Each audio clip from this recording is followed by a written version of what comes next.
наврӯз яке аз ҷашнҳои бузургтарин ба ҳисоб рафта, он бо кӯшишу талошҳои пешвои муаззами миллат, президенти кишвар муҳтарам Эмомалӣ Раҳмон аз тарафи Созмони Милали Муттаҳид чун ҷашни байналмилалӣ эътироф гардид. Дар сатҳи ҷаҳонӣ чунин тадбирандешӣ баҳри эҳёи таърихи Иди Наврӯз ва таҷлили минбаъди ин суннати фарҳанги маънавӣ барои миллати тоҷик ифтихори бузург аст. Бо дарки ин маънӣ дар миқёси вилояти Суғд чорабинаҳои наврӯзӣ бо шукӯҳу шаҳомати хоса доир гардиданд ва дар ин замина сокинони ҷамоатҳои деҳот ва ташкилоту муассисаҳои шаҳри Панҷакен низ ин иди бошукӯҳи ҷаҳониро бо доир намудани суннатҳои наврӯзӣ таҷлил карданд.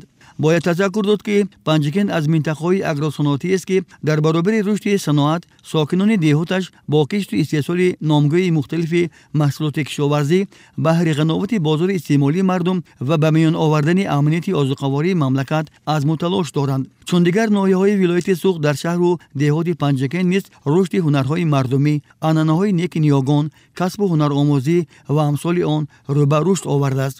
дар ин тантанаҳои наврӯзӣ ки сокинони шаҳру деҳоти Панҷакен дастоварду ҳунари худро мавриди назари иштирокдорони ин ҷашни бузург қарор доданд, худ гувоҳи ин гуфтаҳост.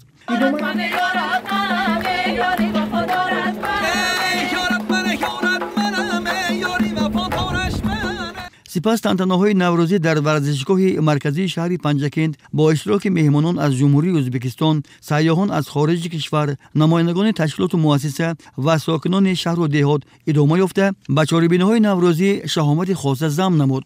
дар ин чорабинӣ намояндаи ҳукумати ҷумҳурии Тоҷикистон ва муовини аввали раиси вилояти Суғд ширкат варзиданд ва зимни баромад зикр гардид ки Иди Наврӯз яке аз ҷашнҳои бостонии аҳли меҳнат аст ки таъсир ва инъикоси он дар байни интихои таърихӣ, миллӣ ва анъанавии мардуми Шарқ аз рӯи шаҳомат ва шӯҳрат мавқеи аввалинро ишғол менамояд. ҳамзамон таъкид гардид ки барои ҷаҳонишавии Наврӯз саҳми асосгузори сулҳу ваҳдати миллӣ, пешвои миллат, президенти ҷумҳурии Тоҷикистон муҳтарам Эмомалӣ Раҳмон бениҳоят бузург мебошад. бо талошҳои пешвои миллат Наврӯз аз ҷониби ЮНЕСКО ба феҳристи ёдгориҳои ғайримоддии фарҳангии башарият дохил карда шуда, 19 феврали соли 2010 дар иҷлоси 64 аз ҷониби Маҷмаъи умумии Созмони Милали Муттаҳид 21 март рӯзи байналмилалии Наврӯз эълон гардид. аз ин ҷост ки мардуми Тоҷикистон бо шукргузорӣ аз сулҳу суботи кишвар ва ҷонибдории пурра аз сиёсати созандаи пешвои миллат баҳри ободии ватан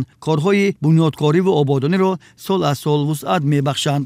Наврӯз аз маъруфтарин ва маҳбубтарин ҷашнҳои мардуми тоҷик ва дигар халқҳои ҳавзаи наврӯзӣ ба шумор меравад.